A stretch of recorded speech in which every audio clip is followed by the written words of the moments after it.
Famosos, dos presos famosos. Presídio de segurança máxima não é o RDD. Presídio de segurança máxima, a gente pode colocar, por exemplo, Venceslau, Avaré, como penitenciárias de segurança máxima. O RDD, ele está além disso. O regime disciplinar diferenciado, que é o aplicado nessas penitenciárias federais, ele está além disso. É isolamento total, completo, incomunicabilidade, inclusive eles não podem trocar correspondências, eles não têm contato físico nem com esposa, nem com mãe, nem com filho, com absolutamente ninguém. Eles ficam no isolamento total. Aí que é onde vem o meu questionamento. Como que você atribui a liderança de uma das maiores organizações criminosas do mundo? Tô falando do Brasil só, do mundo, porque o PCC está no mundo inteiro hoje. A um indivíduo que está isolado completamente, monitorado por 24 horas. Como que você atribui? Como então, que assim, ele faz eu gerência vejo hoje de o tudo isso, Marcola, né? como um leviatã, né? Na verdade, ele é um símbolo, é uma figura. Ele não exerce nada, ele não comanda nada, ele não dá ordem nenhuma. Ele não sabe nem o que está acontecendo, não sabe quanto dinheiro que está rolando, quanto de droga está entrando ou saindo do Brasil. Ele não tem noção de absolutamente nada. O que ele sabe é o que a gente sabe aqui, que ele vê na televisão, que ele tem acesso à televisão, mais nada.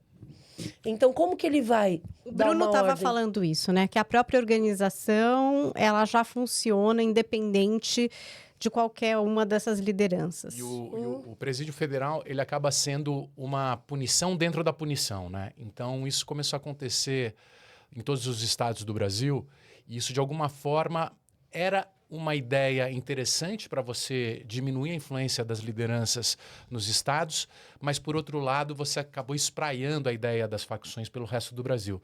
Então, o primeiro presídio federal foi de 2006, em Catanduvas, no Paraná.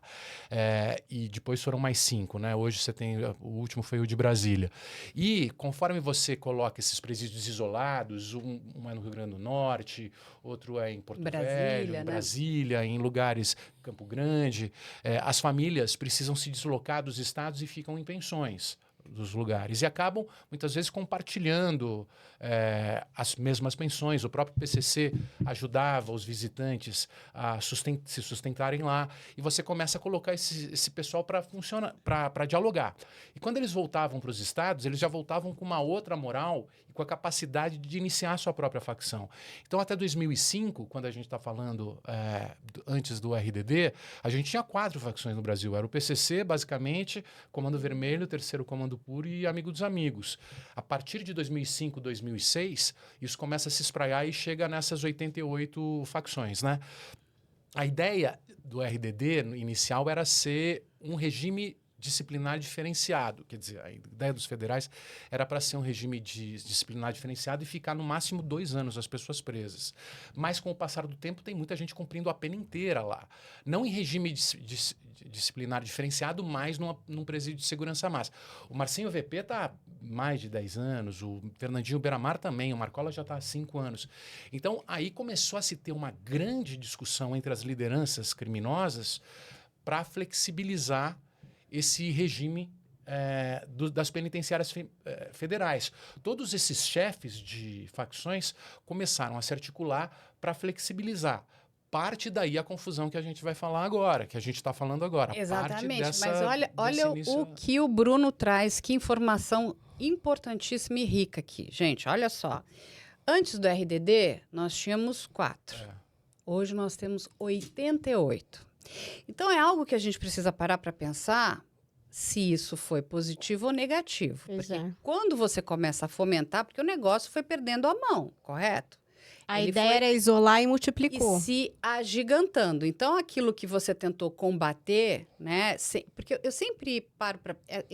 às vezes eu queria entender quem é que pensa, né, nessas questões de segurança. Porque, assim, parece que é fácil, né? Faz o seguinte, tranca, joga fora. Mas você tem que parar para pensar no que aquilo pode se transformar. Os efeitos colaterais. Exatamente. Sim. E ninguém pensa. Então é o seguinte, A gente vê, vamos ver o que vai dar lá na frente. Eu canso de ouvir isso. Não vou citar nomes aqui, mas as pessoas tomam atitudes, mas não sabem, não pensam nos efeitos que aquilo vai trazer. E hoje, o que nós estamos enxergando em relação a tudo isso? Que os efeitos são catastróficos. 88 facções. Tudo bem que o Brasil é um país de dimensão continental, mas, gente, é muita facção criminosa. Quando a gente vai para alguns estados como Rio de Janeiro, Bahia, que aí tem uma briga geográfica, então, assim, a própria população é a que mais sofre. Porque ela vive, ela tem que lidar ali com o crime. O que ela vai fazer? Tem locais, e sabe, isso não é segredo para ninguém, aonde a polícia não entra. Quando a gente, até para poder voltar, quando a gente fala no crime do Gritzba, a gente está ali, né? Tem 3 pessoas que estão ligadas ao crime. Eles não são batizados do PCC, mas eles transitam na facção A, B ou C. Um tá foragido na Bolívia, outros 2 estão ali na Vila Cruzeiro, né? Com o Comando Vermelho, mas estavam aqui, né? Tipo, tentando vingar a morte de um amigo que era do PCC. Veja só, então ele sai daqui, vai para o Rio, a polícia não entra ali. E é assim, então, olha o tamanho do problema. E quem vive ali, a grande maioria daquelas pessoas são trabalhadoras, enfim, e, sabe, trabalhos pesados, longas horas, precisam de transporte público. Então, a gente está vivendo isso. Então, a gente está vivendo um grande problema. Quem estava pensando na solução não viu as consequências do que está criando. Isso, assim, em 1990, tinha 90 mil presos no Brasil. 2022, 2023, a gente chegou a mais de 800 mil presos. Agora voltou a cair um pouco mais. Ou seja, passou de 90 mil para 800 mil presos.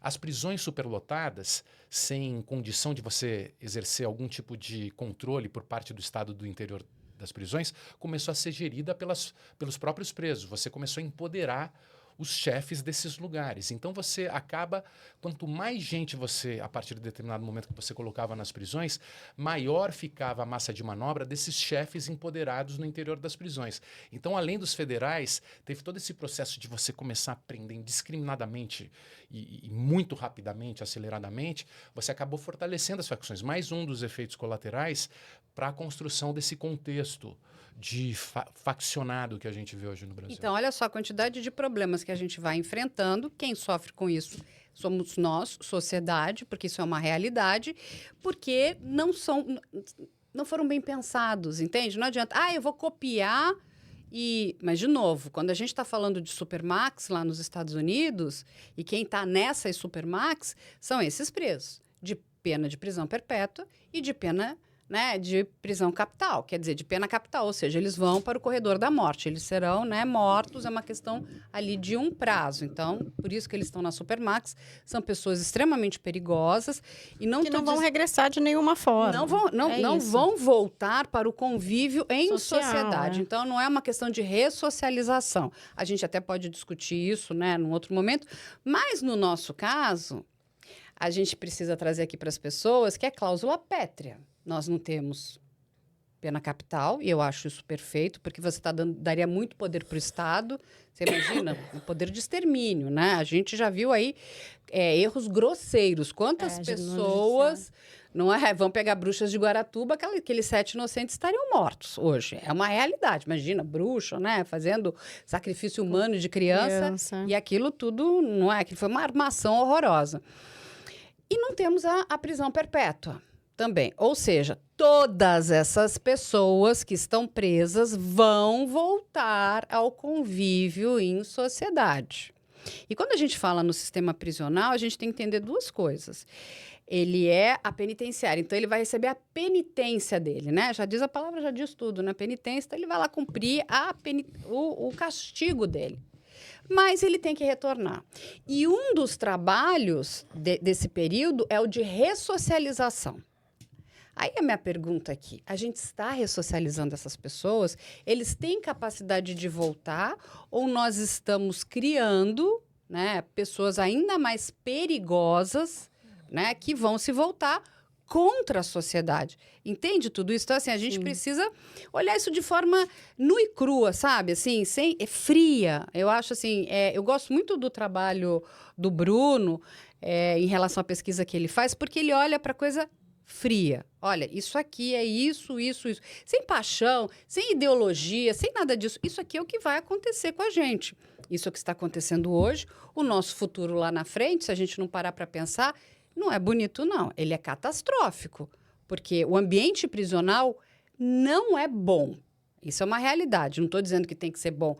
Mas ele tem que, se você vai voltar com aquela pessoa, quando você retira a dignidade dela, ela vai voltar para a sociedade com força total. Se você imagina o nível, né, o ímpeto, né, de crueldade, de perversidade, de sadismo, porque tudo aquilo que ela viveu é uma questão até psicológica, ela devolve, ela vai devolver pra gente. E algumas vezes já vai estar envolvido com uma facção, por, enfim, Ainda assistência à tá. família, por alguma coisa que teve que dever ali dentro do cárcere isso, e já está completamente Agora, envolvida. imagina, como que você vai... Vamos usar o Marcola, que é a pauta do dia. Sim. Vamos usar o Marcola como exemplo. Como que o Marcola vai se ressocializar? Vou pegar o indivíduo, o Marcola, que é a pauta aqui do dia. Como que esse indivíduo ele vai ser devolvido para a sociedade ressocializado se ele já está recluso há quase 40 anos, sem ter contato, sem poder ter uma relação sexual com a sua esposa, sem poder abraçar os seus filhos, sem poder sentir o cheiro, o calor de um abraço da sua mãe, por exemplo? Um ser humano, ele é sociável. Como que você priva um ser humano independente? E aqui eu não estou entrando no mérito dos crimes que ele praticou, nem de quem ele é. A questão é ele como ser humano, ele cometeu crimes e tem que pagar. Eu não sou abolicionista. Eu acho que a pessoa que cometeu o crime, ela tem que pagar pelo crime que ela cometeu, com dignidade da pessoa humana. Então, eu discordo da forma que o Estado, ele executa a pena. Então, acho que ele tem que, sim, cumprir pena dentro dos limites da nossa lei de execução penal, da nossa Constituição Federal. A Carla falou muito bem. Não existe prisão perpétua no Brasil, Carla? Eu discordo. Existe, sim, prisão perpétua. Vou dar um exemplo aqui do Marcola, que é a pauta. O Marcola vai fazer quase 40 anos que ele está preso. Em tese, os crimes que ele praticou são anteriores a 2019, portanto, em tese, ele poderia ficar no máximo 30 anos preso. O artigo 75 do Código Penal diz isso. Já passou há muito de 30 anos.